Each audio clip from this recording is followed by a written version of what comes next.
Muy buenas tardes a todos nuestros amigos que nos acompañan en esta oportunidad, en la predicación del Evangelio que hemos escuchado. En esta primera parte, el Evangelio. Vamos en esta segunda parte a leer en Primera de Timoteo, también. Primera de Timoteo, vamos a leer el capítulo 2.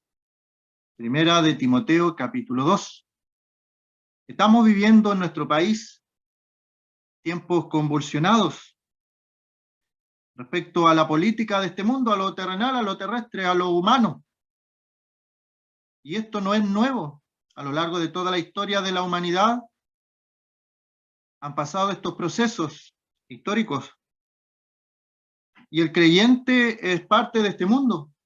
El creyente está en este mundo. El Señor dijo: no ruego que los quites del mundo, sino que los apartes del mal. Capítulo 2, aunque no es el texto que vamos a ocupar, pero como introducción, dice: exhorto ante todo a que se hagan rogativas, oraciones, peticiones y oraciones de gracias.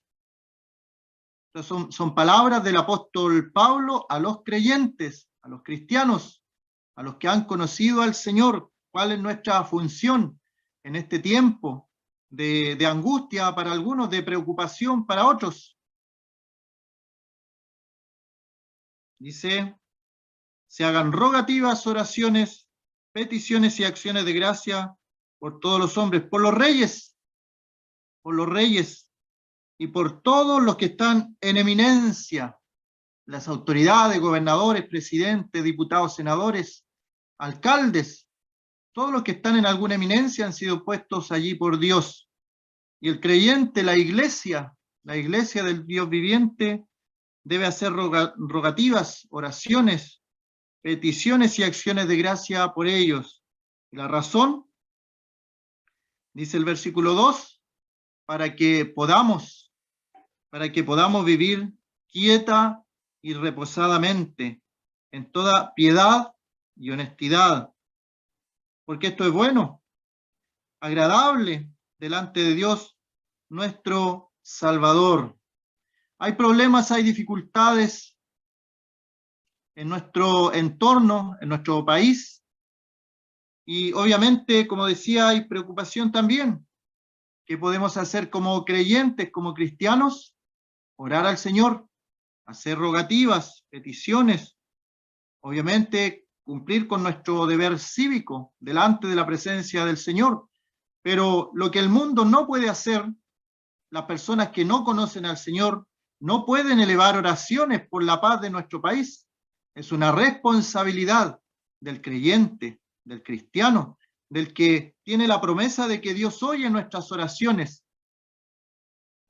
Y luego el versículo 3 da la razón en que esto es bueno, es obvio. La paz, la tranquilidad es buena. Esto es bueno y agradable delante de Dios nuestro Salvador. Así que como introducción, decir que hay una responsabilidad para los creyentes, y aquí dice que Dios nuestro Salvador, es Dios nuestro Salvador. Y allí viene una pregunta para los amigos que nos acompañan en esta oportunidad. ¿Es Dios tu Salvador? ¿Es Dios tu Salvador?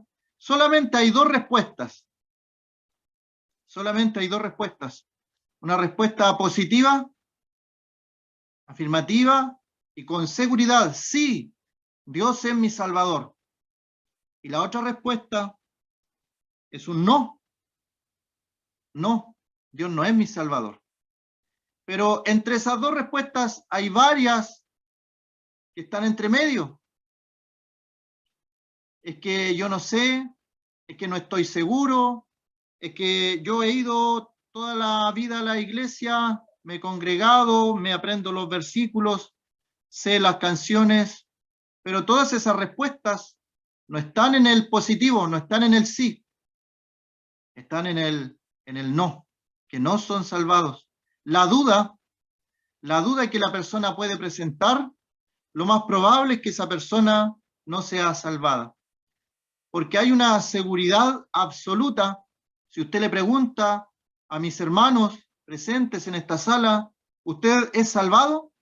Le va a responder afirmativamente y con seguridad: sí, soy salvado porque el Señor me salvó, porque he creído en el Señor Jesucristo como Salvador personal, porque el Señor ha perdonado mis pecados, porque el Señor en la muerte, en la cruz, llevó mis pecados. Se fija que no fueron respuestas similares, fueron diferentes respuestas, pero todas indican a una misma persona: el Señor Jesucristo. Y lo que Él ha hecho en nuestras vidas, nos ha perdonado, nos ha salvado, nos ha presentado limpio delante de la presencia de Dios. Y a través de su salvación podemos llamarle Padre a Dios. Así que solamente dos respuestas. Si no estás seguro de tu respuesta, lo más probable es que no seas creyente, que no seas cristiano. Hay versículos, y digo lo más probable porque hay una carta, la primera carta de Juan, escrita a personas que tenían que saber que tenían vida eterna, tenían duda.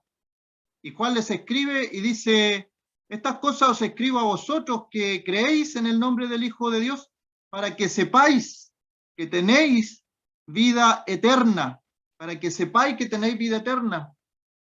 Hay personas que han confiado su vida al Señor Jesucristo, que han creído en el Señor Jesucristo, pero a veces tienen estas pequeñas dudas. Pero allí está la palabra de Dios para confirmar: si usted ha creído, tiene que saber que tiene vida eterna. Es una posesión adquirida. Tomamos esa posesión. Dios nos dice que el que cree es salvado. Yo tomo eso y digo: soy salvado porque la palabra de Dios lo dice. Pero estas otras dudas que mencionaba van hacia el lado negativo. Personas que piensan que son salvadas porque en su niñez fueron bautizados. En su niñez. Entonces dice: yo soy cristiano porque a mí me bautizaron en mi niñez, hice mi primera comunión, por lo tanto soy parte de la iglesia de Dios.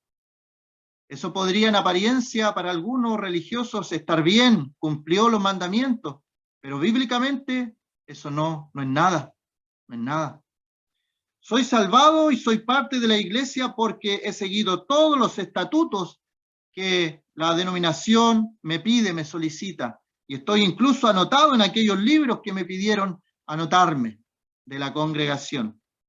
También parece algo muy piadoso, muy religioso, pero bíblicamente esa persona no tiene ninguna seguridad. Lo que nos da seguridad absoluta de si Dios es nuestro Salvador es la palabra de Dios, la palabra que Dios ha dejado establecida. No hay nada más. No hay religión en el mundo que me pueda asegurar a mí que soy salvado por fe, soy salvado por gracia, que el Señor ha pagado mis pecados. No hay religión. Es solamente la palabra de Dios que me dice que si yo creo, tengo vida eterna y no voy a ir a condenación porque he pasado de muerte a vida. ¿Dónde aprendí eso? En la palabra del Señor. Y de ahí no me muevo, no me pierdo. Ahí está, escrito, establecido. El que cree tiene vida eterna. Pero el que rehúsa creer no verá la vida, sino que la ira de Dios está sobre él. Juan 3:36.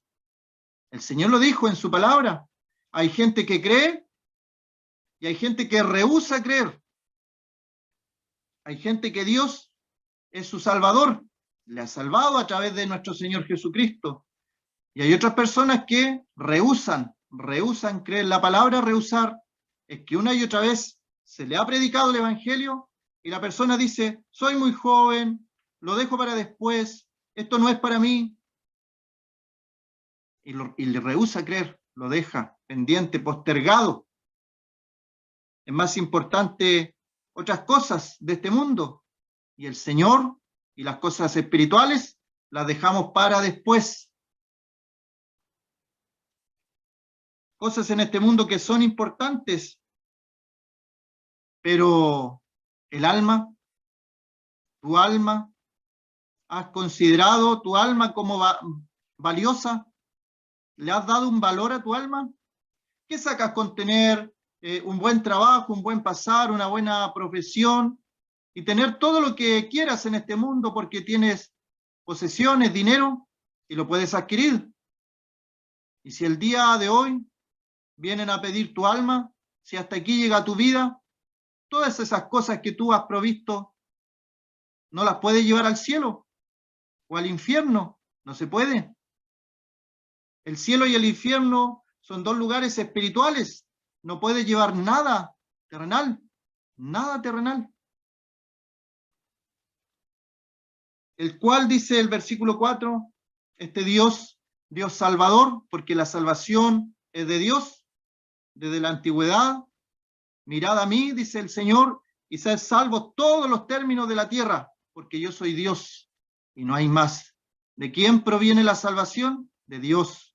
¿De qué Dios estamos hablando aquí cuando hablamos de Dios? Es el Dios de Abraham. Cantábamos al principio.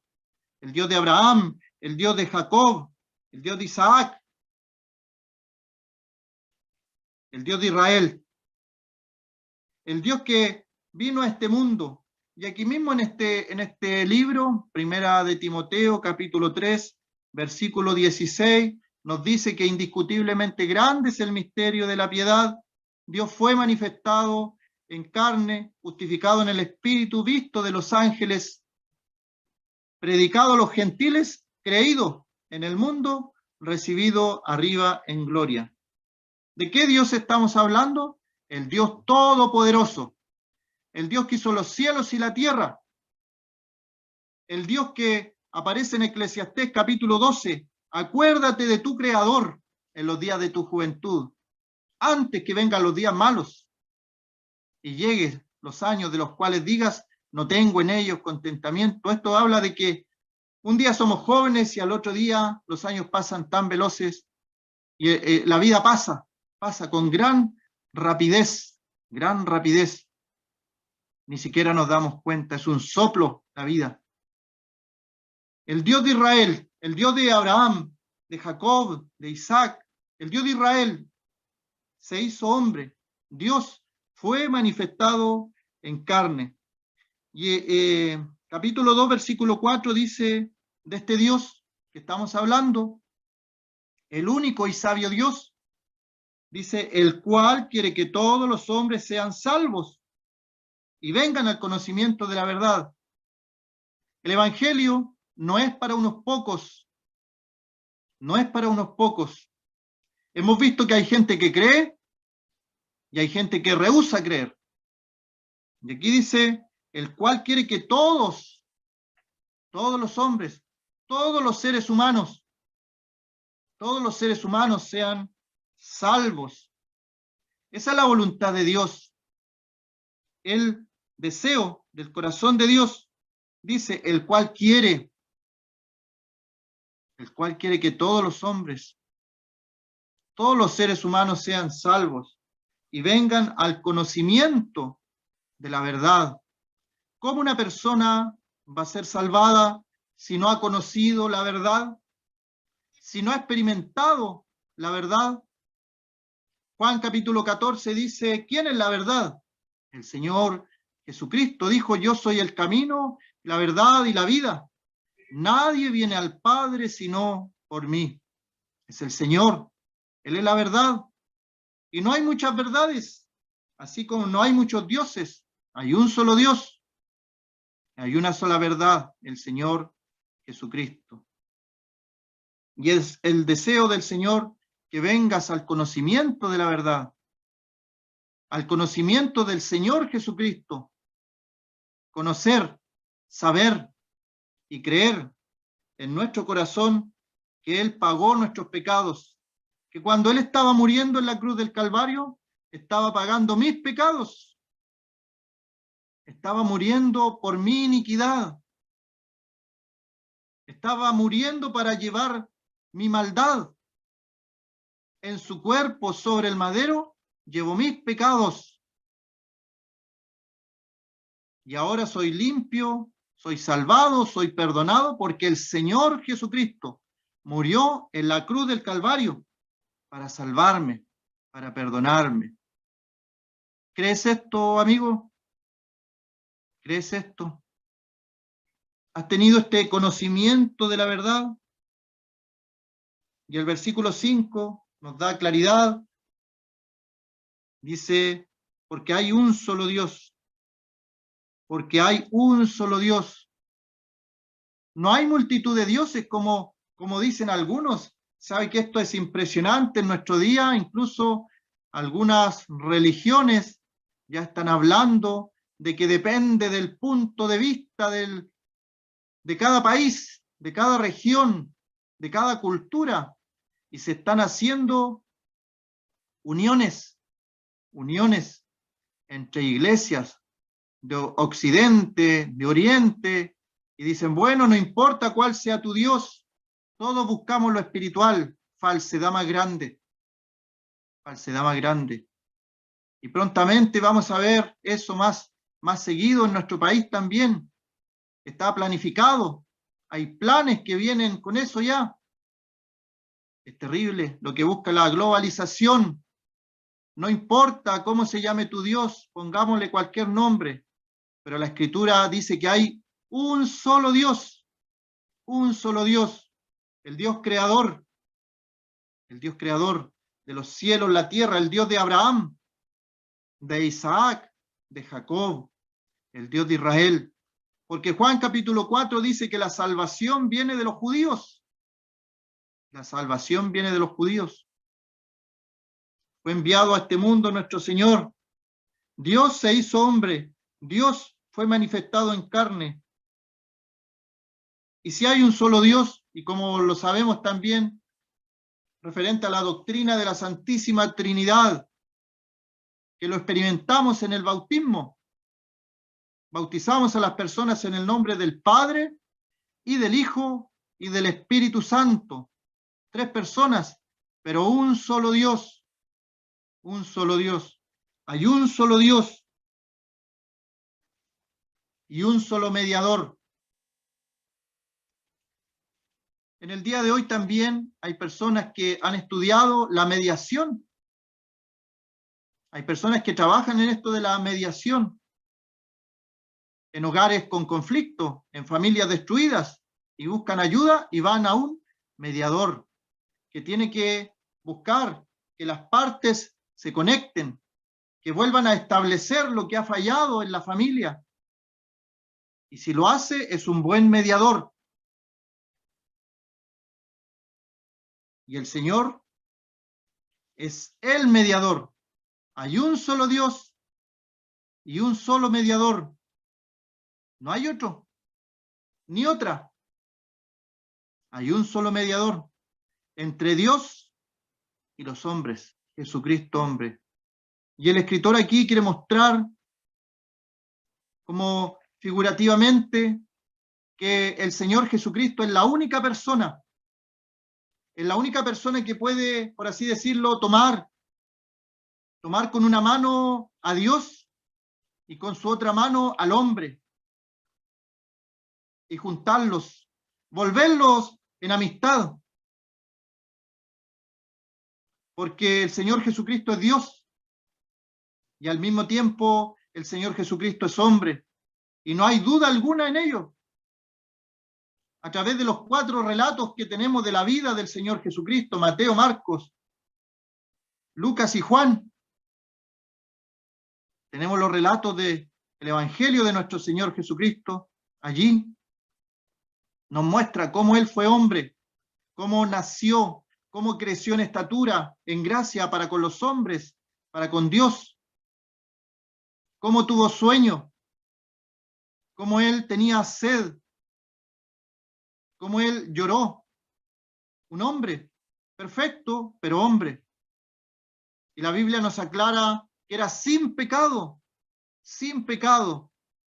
Imagínese ver una persona sin pecado, que nada en su ser era malvado, ninguno de sus pensamientos, y las personas que anduvieron con él por lo menos 3 años o 3 años y medio, Por ejemplo, Pedro, que anduvo cerca de él, con él todos los días y las noches, en ese tiempo, dice, cuando le maldecían no respondía con maldición.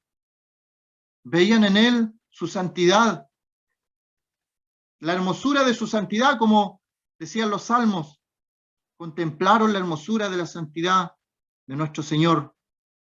Pero al mismo tiempo, como hay evidencia de que era hombre, que era un ser social, que tenía familia también, tenía hermanos, tenía hermanas, que tenía un oficio que era carpintero, por el cual se despreciaban algunos y decían, este es el carpintero.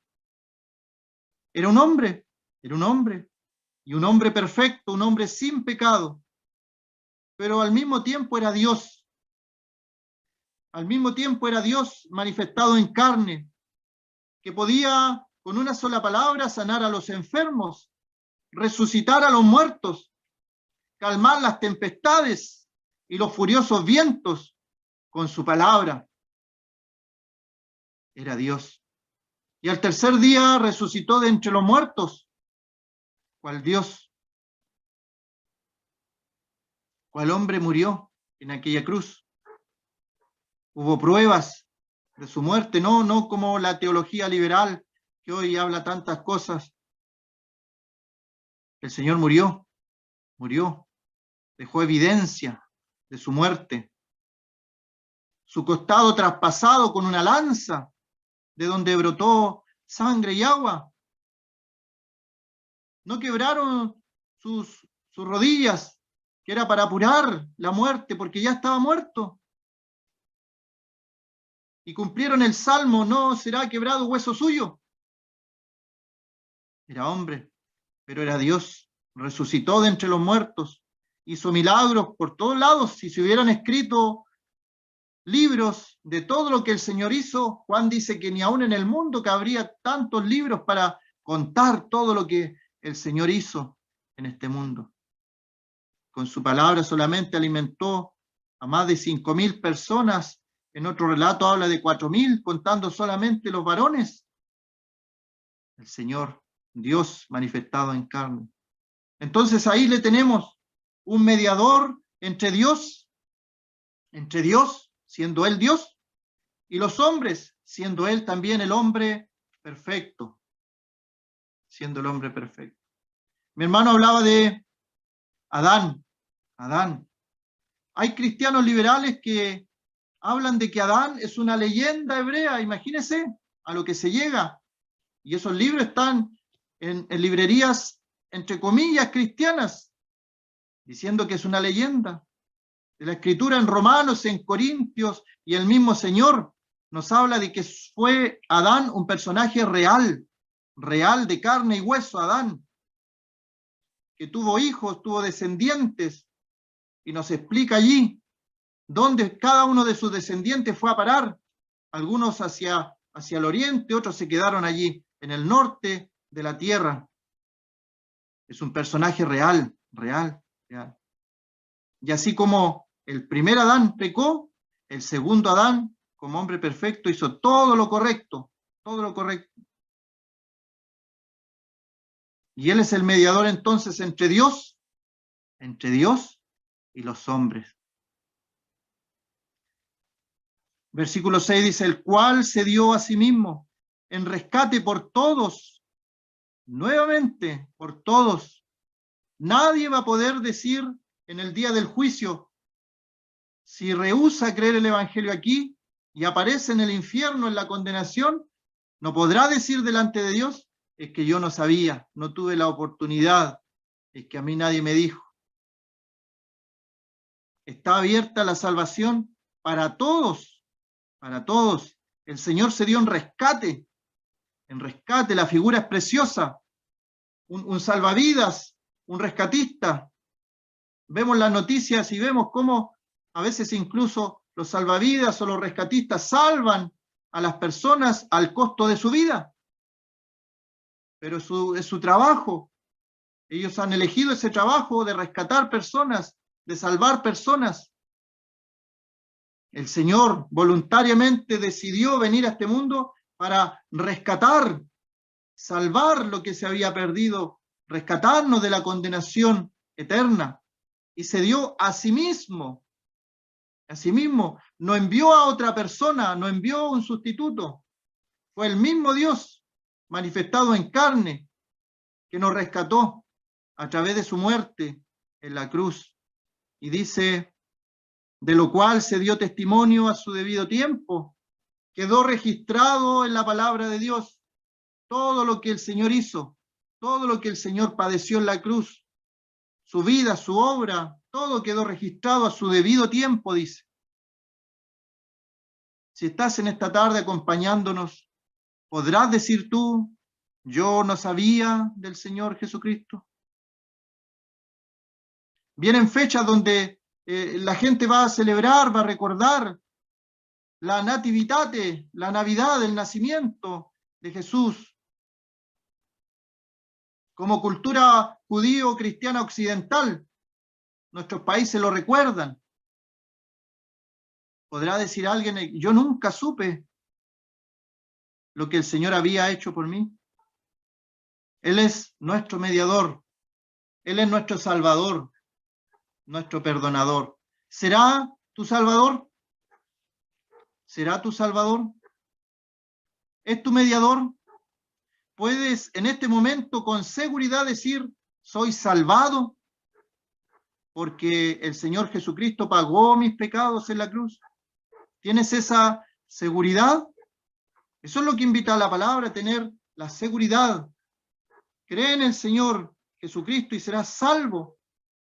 Tener seguridad de aquella salvación. Te invitamos a que creas el mensaje de salvación, que Cristo Jesús vino al mundo a salvar a los pecadores. Que el Señor bendiga su palabra.